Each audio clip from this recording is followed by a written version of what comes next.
Ay mga kamakina, may machine akong sira rito. Narinig niyo yung malakas na tunog na yan. Ang ibig sabihin yan, yung power supply niya is about to blow. Kasabog na. Ah, Pag narinig niyo na yan, kailangan na palitan yung power supply niyan. Ngayon, meron akong spare dito na galing sa lumang machine, sa machine. Kinuha ko muna ron kasi kulang-kulang ang ano niya, kulang-kulang yung mga supply niya, ay ano niya, parts niya. Naka-order pa. Ngayon kinuha ko muna, inanglalagay ko muna rito para mawala yung tunog. Baka bigla sumabog yan eh. So yun, papatayin ko. Pinarinig ko lang sa inyo para alam nyo kung saan nagagaling yung tunog yan. Diyan yan. Ito yung power supply niya.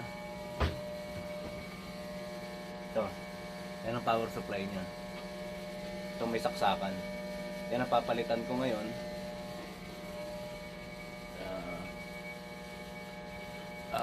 Yan. So patayin ko na. Papalit ako ngayon ng power supply. Nanood lang kayo guys. Mag-enjoy kayo sa panonood. May matututunan kayo.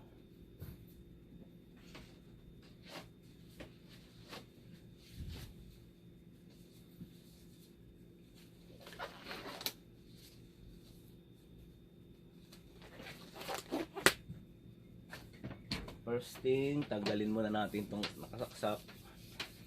Dahil power supply yan. Pag ganang sumabog, boom. Boom shakala.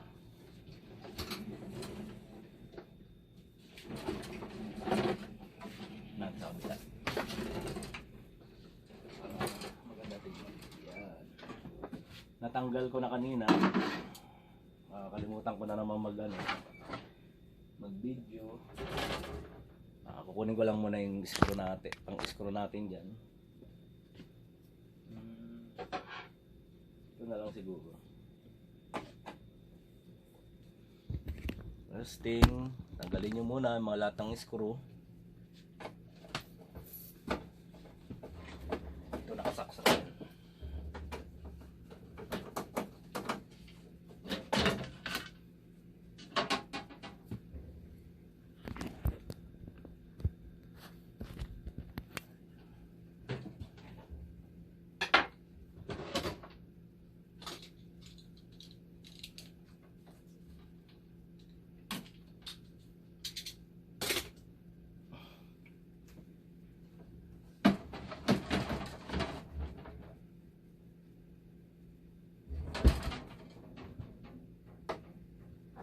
Tanggalin pa pala natin ito.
Kita niya ba yung ginagawa?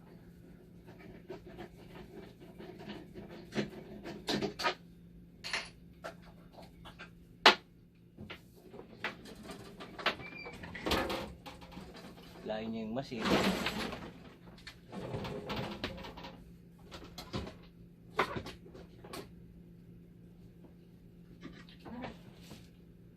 Meron siyang naka-screw siya dito. Dito siya naka-screw. Ngayon tatanggalin natin siya.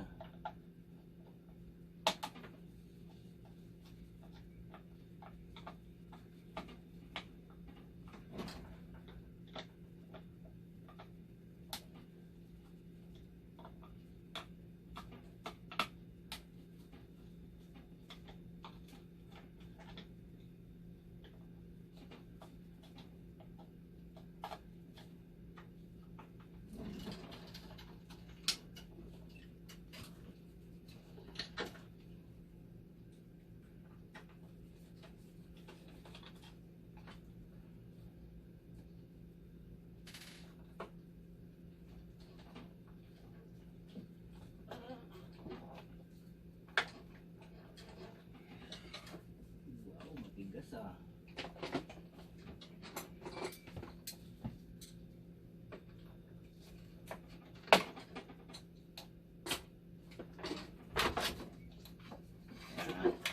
Itong unang-una natin tatanggalin kasi ilulusot yan doon. Nakakonekta yan dito sa power supply.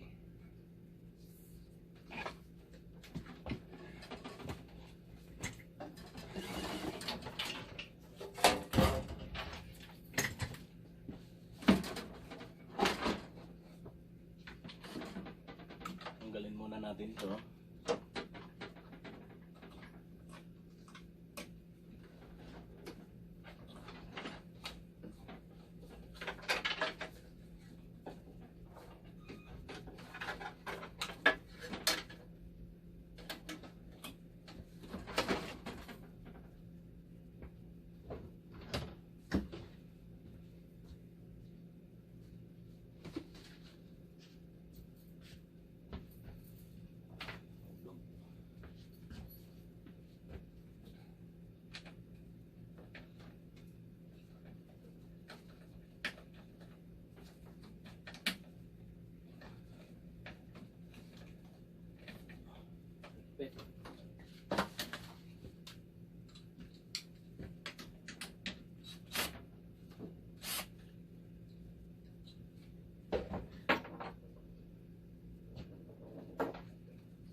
Tanggalin natin dito kasi ito yung mga ground, kailangan tanggalin muna yung mga ground.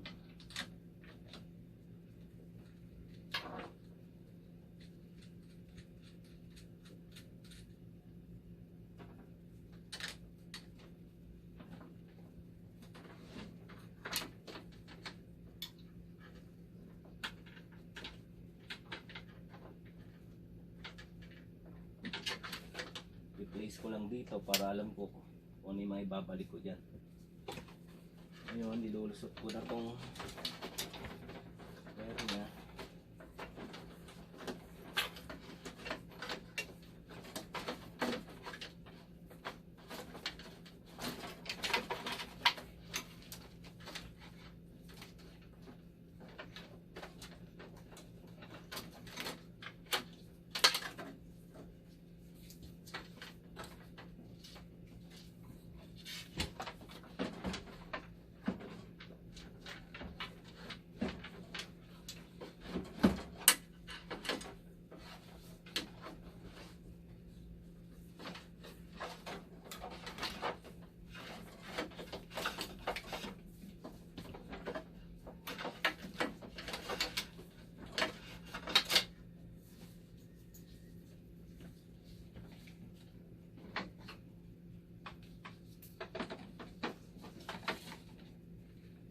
Ito na po yung power supply niya.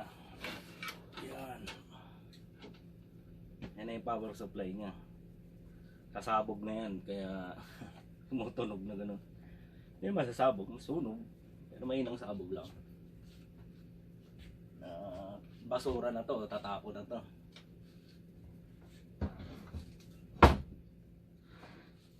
Pero kung sa atin yan, kalakal yan.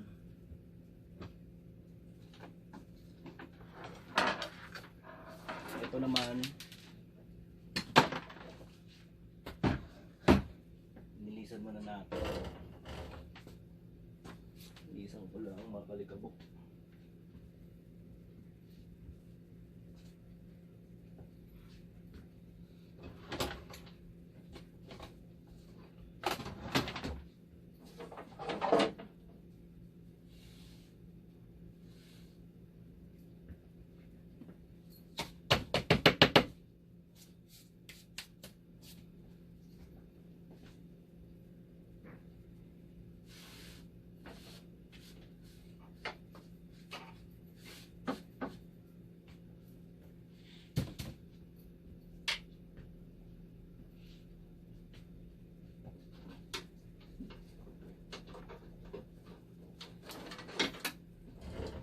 Yan.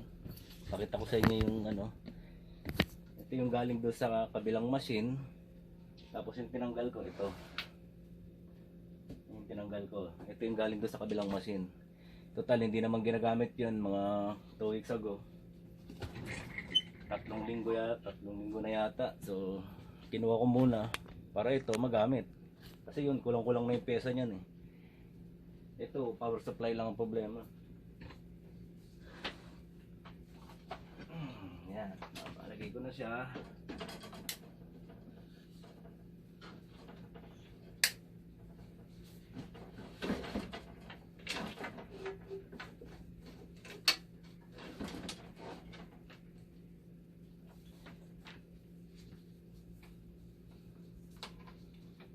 Kung paano tinanggal, gano'n din may babalik. Kuryente ang una.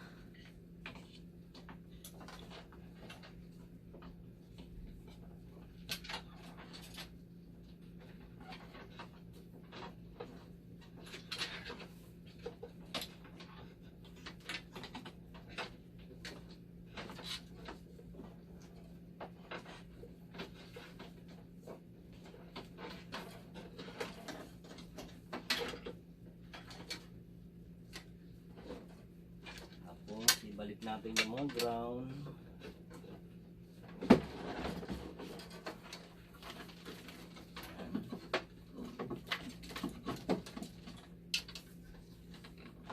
Diretso ko na siyang ilusot dito.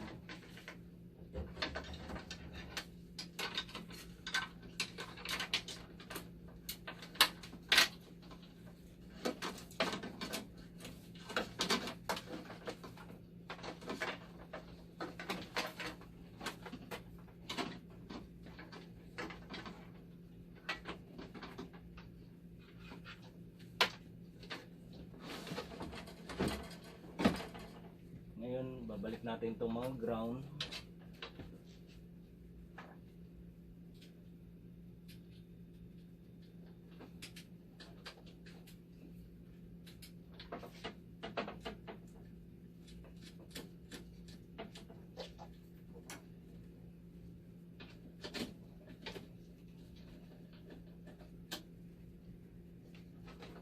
Pangalawang ground.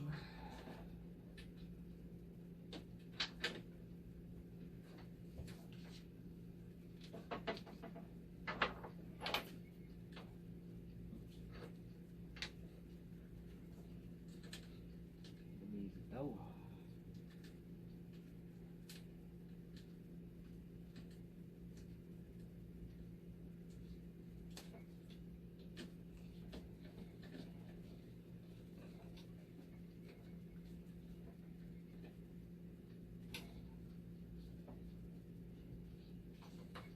Okay.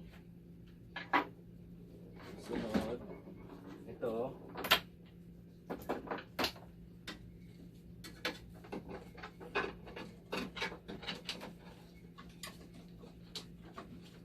At ito.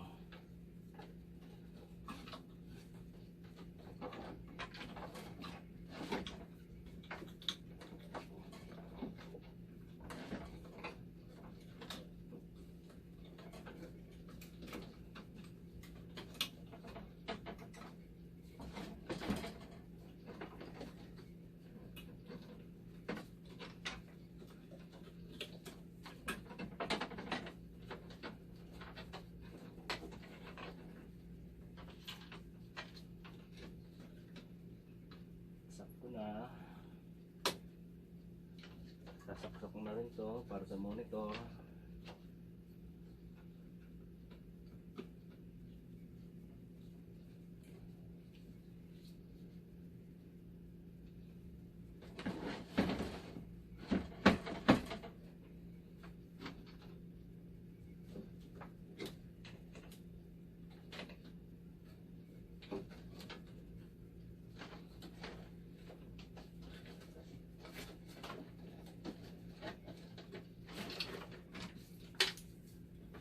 Tapos ito naman, tapos na ako doon sa taas, ito naman na ibabalik ko ngayon.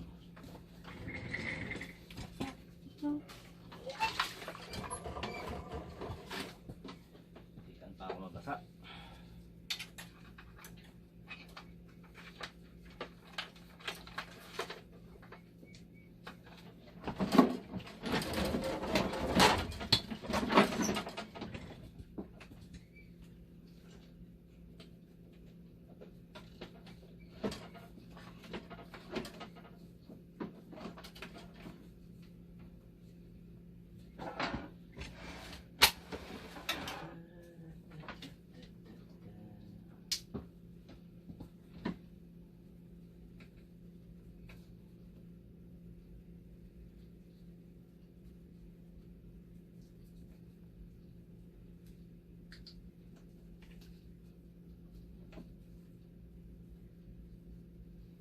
color coding naman siya kaya madali mo ibabalik.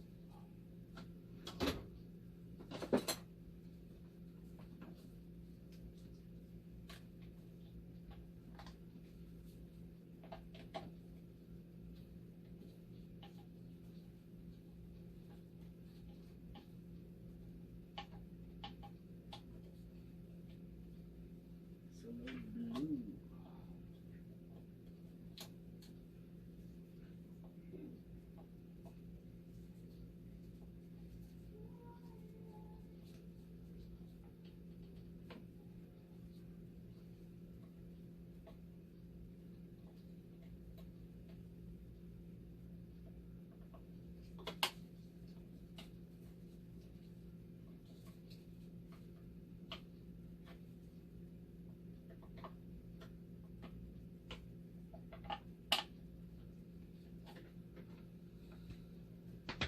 Screw, nasa yung screw mo?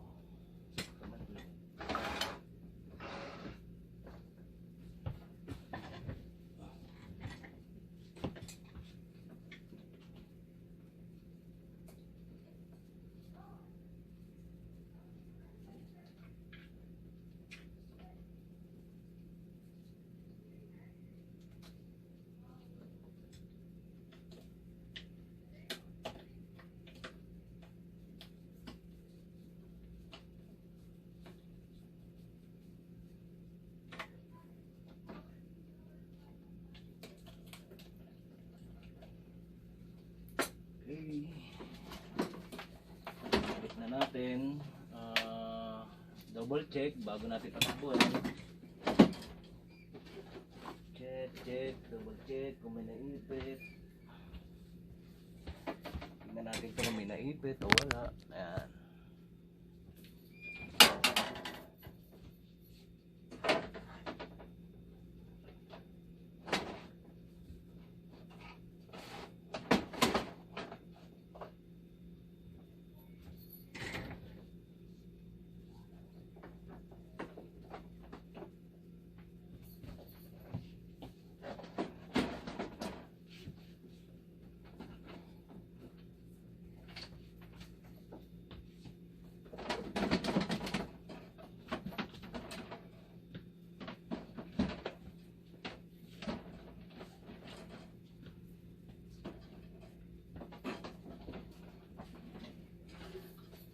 Sasaksak ko na.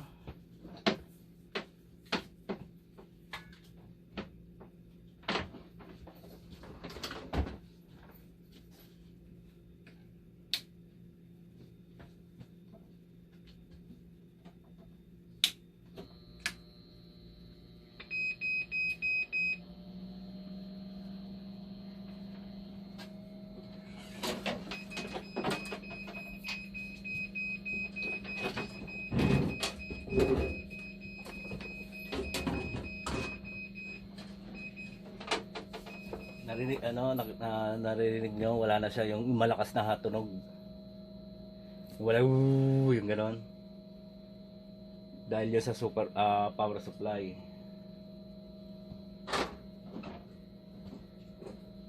Yung tunog na yon.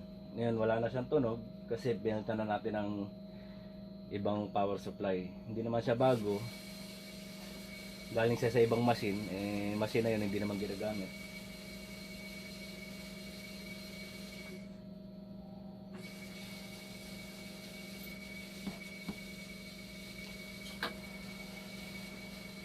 Ayan, tetesin natin mga dalawang test. After nyan, bubukuin ko na, tapos ilalagay ko na sa labas.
stable na, okay na yung temperature, okay na rin yung conductivity. Ngayon, tetesin na natin siya ngayon.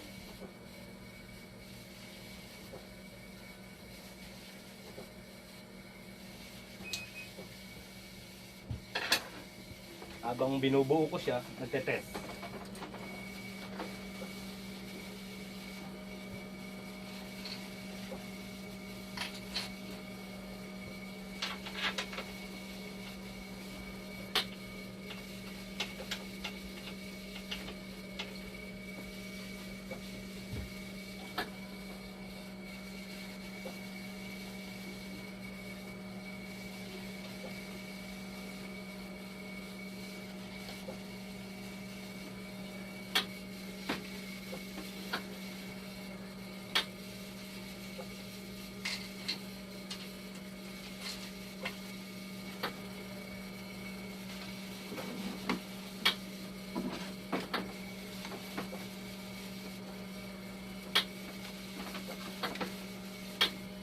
Ito po yung model ng blood pressure.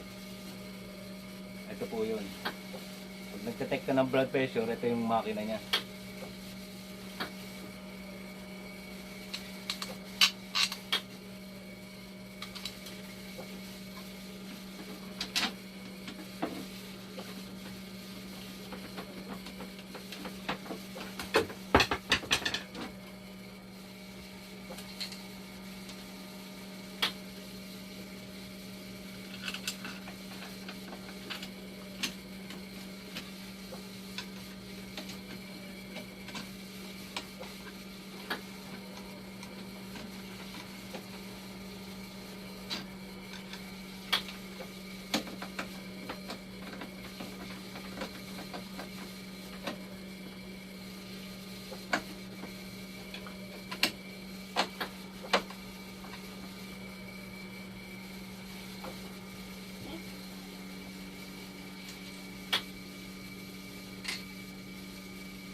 Op, op, op.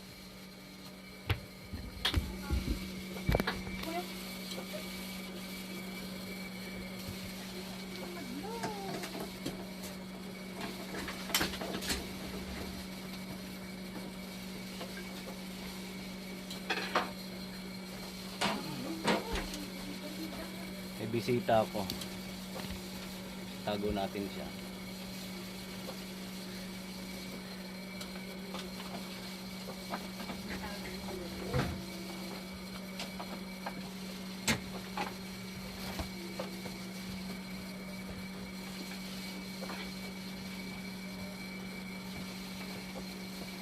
Sorry.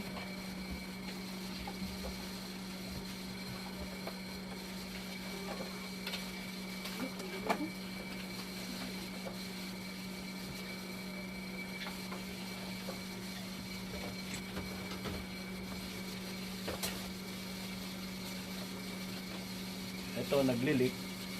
Higpitan lang yan kasi sa drain to.